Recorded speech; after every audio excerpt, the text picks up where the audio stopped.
Good morning बच्चों, मैं BL Agarwal आज आपको इस लेक्चर में कैश फ्लो स्टेटमेंट का एक प्रॉब्लम सोल्व करके समझाने का कोशिश करूंगा। ऐसा प्रॉब्लम जिसमें कोई एडिशनल इंफॉर्मेशन नहीं दिया हो, that is cash flow statement without adjustment. ये देखिए आपके सामने एक प्रॉब्लम रख दिए। Balance sheet of fast food limited, ये 31 मार्च 12 ये हम लोग का करेंट ईयर है और 31 मार्च 11 हम लोग का प्रीवियस ईयर है। सबसे पहले शेयर कैपिटल देखिए 3 लाख से 4 लाख हो गया। इशू ऑफ शेयर हुआ, ये फाइनेंसिंग एक्टिविटी होता है। रिजर्व एंड सरप्लस आपका 50,000 से 60,000 हो गया। इसको चलते हैं नोट्स में, नोट्स टू अकाउंट में देखिए रिजर्व एंड सरप्लस में रिटेन्ड अर्निंग था 50 से 60,000 हो गया। करेंट ईयर प्रॉफिट हुआ आपका 10,000, ये करेंट ईयर प्रॉफिट माना जाएगा 10,000। इसके अलावा यहाँ देखो आप लॉन्ग टर्म बोरोइंग 170 से 140 हो गया, कम गया है और उसके लिए 2 नंबर नोट्स है। 2 नंबर नोट्स की तरफ आते हैं। यहाँ देखिए डिवेंचर 1 लाख से 130 हुआ, ये issue of debenture financing activity है। अब पब्लिक डिपॉजिट देखिए कम हो गया, रिफंड कर दिए, पे कर दिए, ये भी फाइनेंसिंग एक्टिविटी है। और एक ख़ास बात है, जब ये डिवेंचर और लोन है से मोर्टगेज लोन है तो इसके ऊपर इंटरेस्ट होना चाहिए।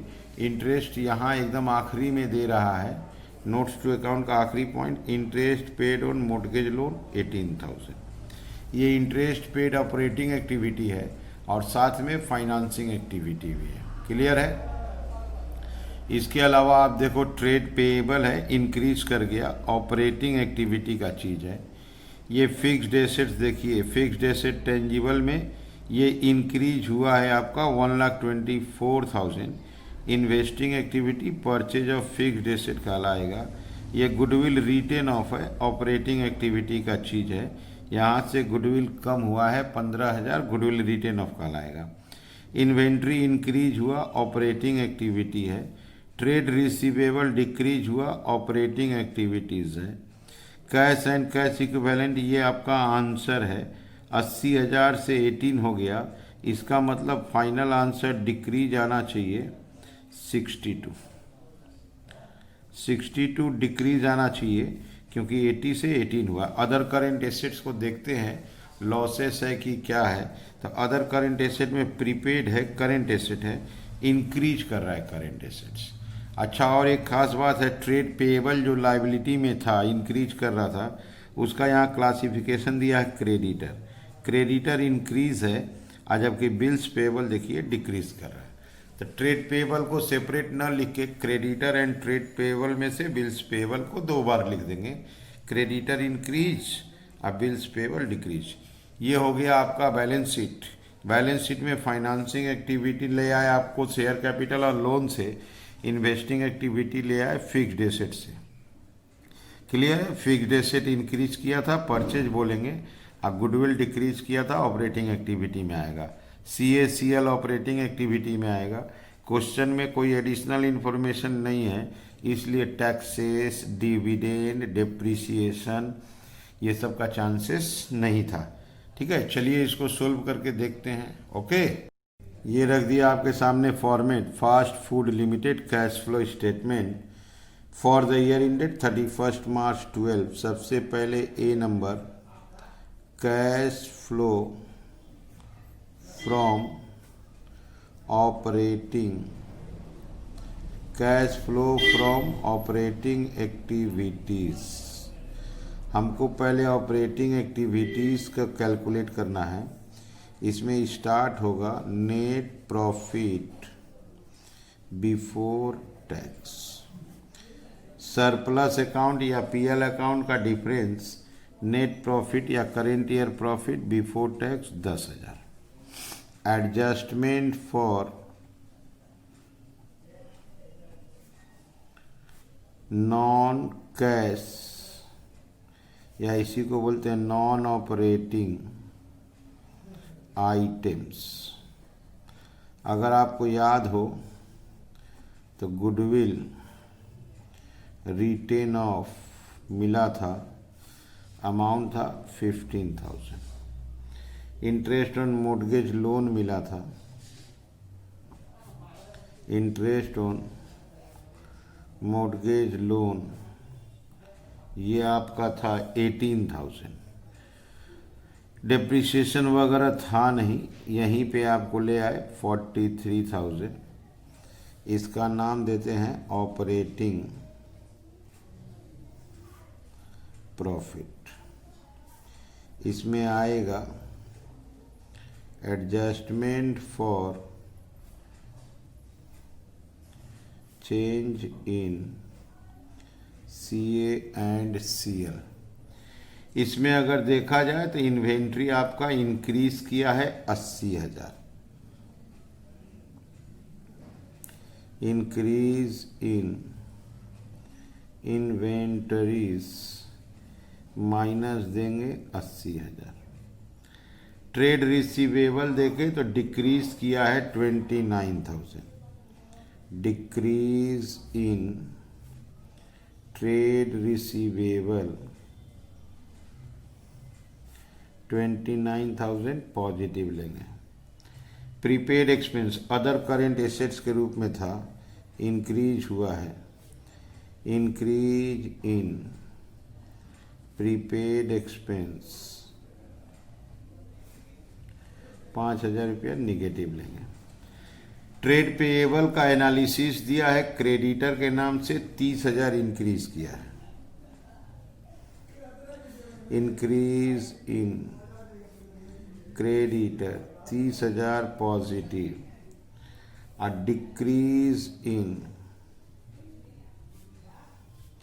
Bills payable, decrease in bills payable आपका 7,000 निगेटिव। एक बार यहीं पे आंसर लाते हैं, ठीक है। इसका नाम होगा cash generated from operation. Okay,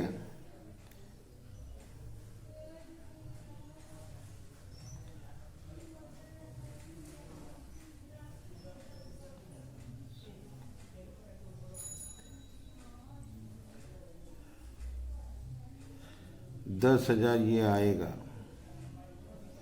इसका नाम देंगे cash generated from operation less income tax paid. Question में नहीं है इनकम टैक्स, तो फाइनल आंसर 10,000। ये हो गया आपका ऑपरेटिंग एक्टिविटीज़ का काम कंप्लीट कर दिए। लास्ट में इनकम टैक्स पेड माइनस कर दिए। अब इसके बाद बढ़ते हैं B number, cash flow from investing activities.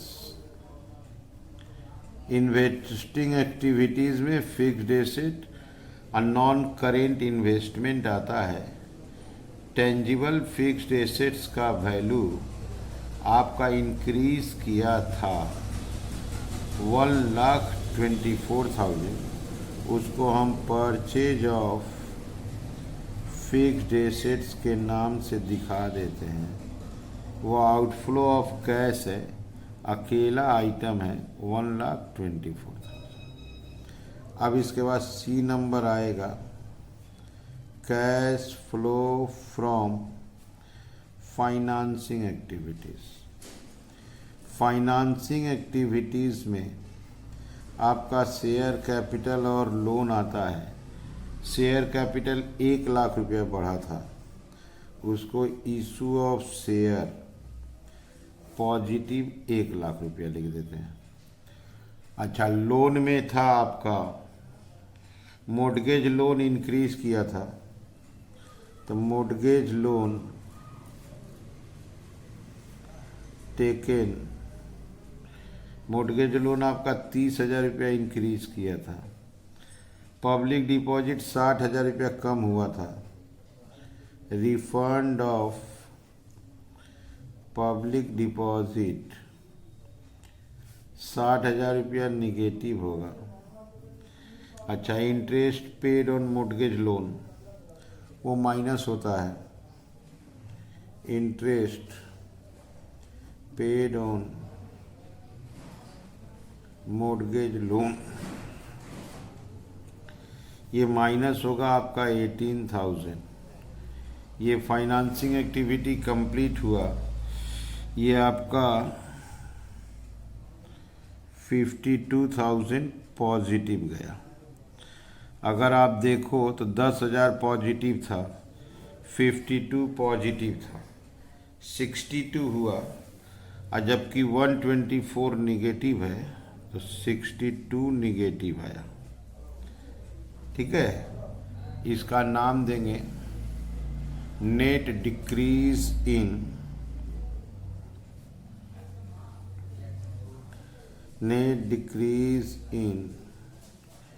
Cash and cash equivalent.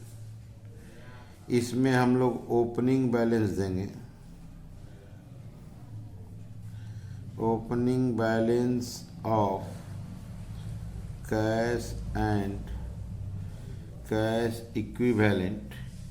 इसका ओपनिंग बैलेंस 80,000 था, माइनस करने के बाद आपका 18,000 बच जाएगा, और इसका नाम देंगे closing balance of cash and cash equivalent.